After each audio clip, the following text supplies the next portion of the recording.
आपके अपने YouTube channel keep on learning dear में आप सभी का स्वागत है। आज हम बात करना चाह रहे हैं रीट लेवल 1 की।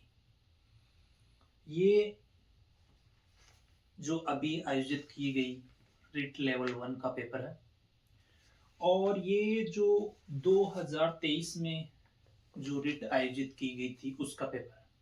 इन दोनों में क्या डिफरेंट है उसके बारे में डिटेल से हम चर्चा करेंगे।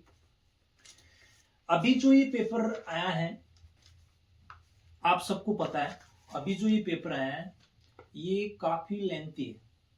इसमें अच्छे से टाइम मैनेजमेंट नहीं हो पाया और पिछली बार की तुलना में इस बार का जो पेपर है वो 4.5 गुना बड़ा है। कैसे? इसमें पिछली बार 16 पेज थे जिसमें हम आगे वाला और पीछे वाला काउंट नहीं करेंगे, तो 14 पेज में ही 150 क्वेश्चन छपे हुए थे और सभी के सभी क्या थे? वन लाइनर थे। और ये इसमें आगे वाला और पीछे वाला पेज छोड़ दो, 62 पेज बचे हुए हैं। 62 पेज में क्वेश्चन छपे हुए हैं, तो आप अंदाजा लगा लो कहां पे 14 पेज हैं और कहां पर 62 पेज है। 4.5 गुना हो गया। अब मैं डिटेल से आपको बताना चाहूंगा कि इसमें कितने क्वेश्चन किस प्रकार के पूछे गए थे। ये जो पेपर था इसमें कितने क्वेश्चन किस प्रकार के पूछे गए थे। इसमें काल क्रम के क्वेश्चन पूछे गए थे 16 से 17 क्वेश्चन और कथन व कारण पूछो ही मत 31-32 क्वेश्चन कथन और कारण, और one liner question only 21-22 question one liner के थे और आरोही अवरोही के क्वेश्चन थे 7-8 क्वेश्चन। 7-8 क्वेश्चन आरोही अवरोही के थे और सुमेलित कीजिए 30 से 32 क्वेश्चन सुमेलित कीजिए वो क्वेश्चन थे। और सबसे उपयुक्त उत्तर छांटिए। 4-5 कथन दे रखे थे और सबसे उपयुक्त कथन छांटिए या सबसे उपयुक्त उत्तर छांटिए, ये क्वेश्चन दे रखे थे। तो इस पिछली बार जो 2023 में जो पेपर था उसमें सभी के सभी क्वेश्चन वन लाइनर थे और सब में सही नहीं है सही है यही पूछा गया था और सभी के आंसर वन लाइनर थे, मतलब पढ़ो उत्तर दो, पढ़ो उत्तर दो। टाइम भी काफी ज्यादा मिल गया था। और इस बार एक झंझट ये और है, यदि क्वेश्चन नहीं आ रहा है तो ई गोला भरो, सबसे बड़ी बीमारी ये।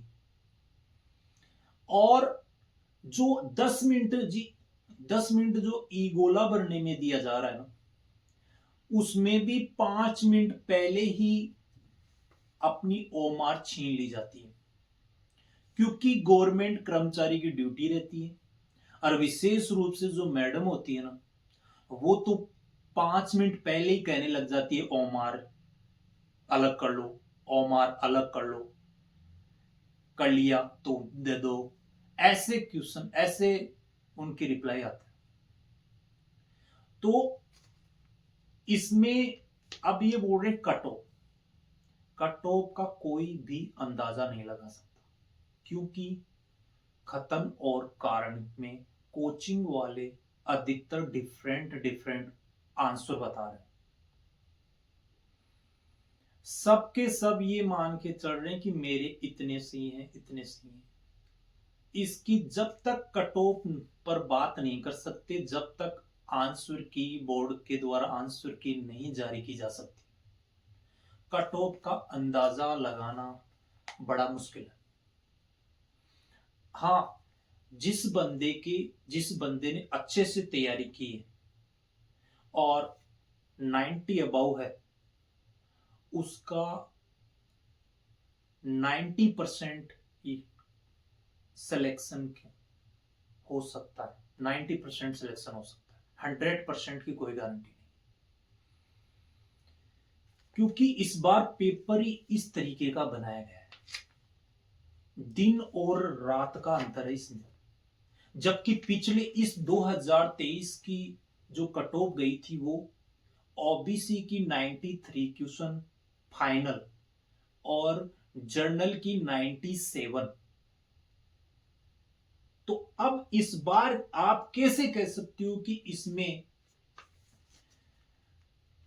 90 और 100 जिसके क्वेश्चन सही है उसका सिलेक्शन होगा?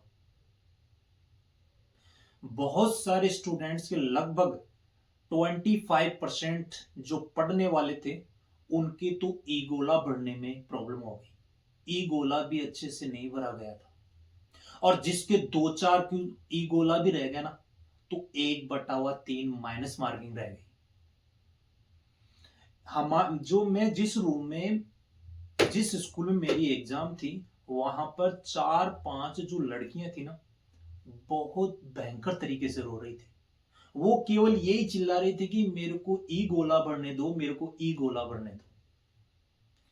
टाइम मैनेजमेंट सही से नहीं हो पाया। क्वेश्चन आते हुए भी न, कुछ क्वेश्चन जो आ रहे थे वो भी नहीं हो पाए टाइम की वजह से।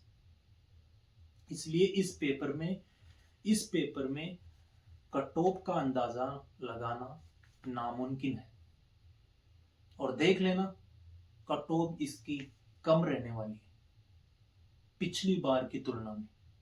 कोई कह रहा है कि पिछली बार पोस्टें बहुत अधिक थी। अरे तो पिछली बार वन लाइनर 150 के 150 क्वेश्चन, एक भी सुमिलित नहीं था, एक भी कथन कारक नहीं था, एक भी कालक्रम नहीं था। 150 के 50 क्वेश्चन ओनली वन लाइनर थे। तो कट ऑफ पिछली बार भी 60-65 के लगभग गई थी। तो इस बार कट ऑफ ज्यादा नहीं जाने की है, टेंशन लेने की जरूरत नहीं है। आगे अच्छे से तैयारी करनी है, और ये जो कट ऑफ की हवा चल रही है इससे बाहर निकलना है, और अच्छे से दूसरी एग्जाम की तैयारी करनी है। Thank you watching this video.